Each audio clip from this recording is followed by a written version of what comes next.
Bonjour, dans cette courte vidéo, je veux voir avec toi comment utiliser la loi des sinus pour déterminer la mesure d'un angle manquant à l'intérieur d'un triangle. Donc, je te présente le triangle ABC. Dans mon triangle ABC, je connais la mesure de ton angle 26 et je connais la mesure de deux de ses côtés, soit le côté AB qui mesure 39 cm ainsi que le côté BC qui mesure 85 cm. Mon intention ici, c'est d'aller chercher la mesure de l'angle A. Donc ici, je vais utiliser ma loi des sinus. Donc on se souvient, la loi des sinus me dit que si je prends la valeur du sinus de mon angle A et que je le divise par la mesure du côté opposé, le rapport que je vais obtenir va être le même pour les trois angles. Donc si je prends le sinus de l'angle B divisé par son côté opposé, ça va me donner le même rapport que si je prends le sinus du troisième angle, donc de l'angle C, divisé par son côté opposé. On se rappelle que pour utiliser cette formule-là, ces rapports-là, on doit avoir au moins une équipe complète, soit un angle et son côté opposé. Dans ma situation ici, je cherche la mesure de l'angle A. Donc, je vais prendre le premier rapport, soit le sinus de l'angle A, divisé par la mesure de son côté opposé, dans ce cas-ci, 85 cm.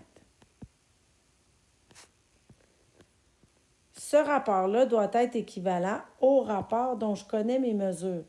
Donc, dans ce cas-ci, ce serait équivalent au rapport du sinus de l'angle C. Donc, dans ce cas-ci, le sinus de l'angle C divisé par son côté opposé que je connais, qui est 39. Donc, comme je vous ai mentionné, je dois avoir un rapport complet, donc une équipe complète.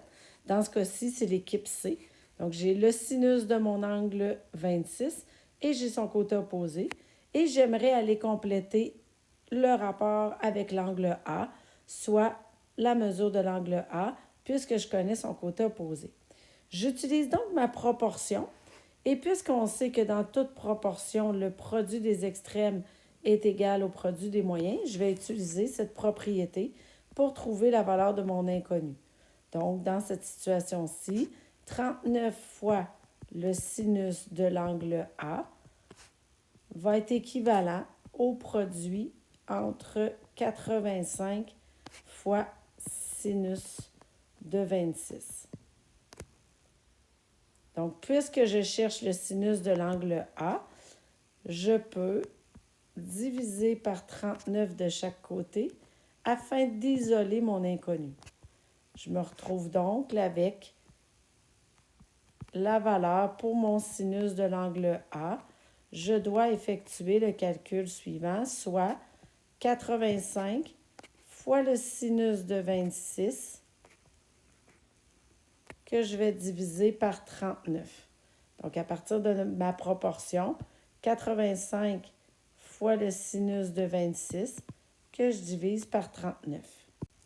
Lorsque j'effectue ce calcul sur ma calculatrice, j'obtiens une valeur de 0,9554 et des poussières.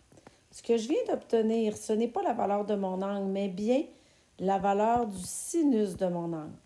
On se souvient qu'avec notre calculatrice, on peut aller déterminer la mesure de l'angle connaissant son sinus. On doit faire l'opération réciproque, soit l'opération inverse, qu'on note sur la calculatrice comme étant sin moins 1 de cette valeur-là.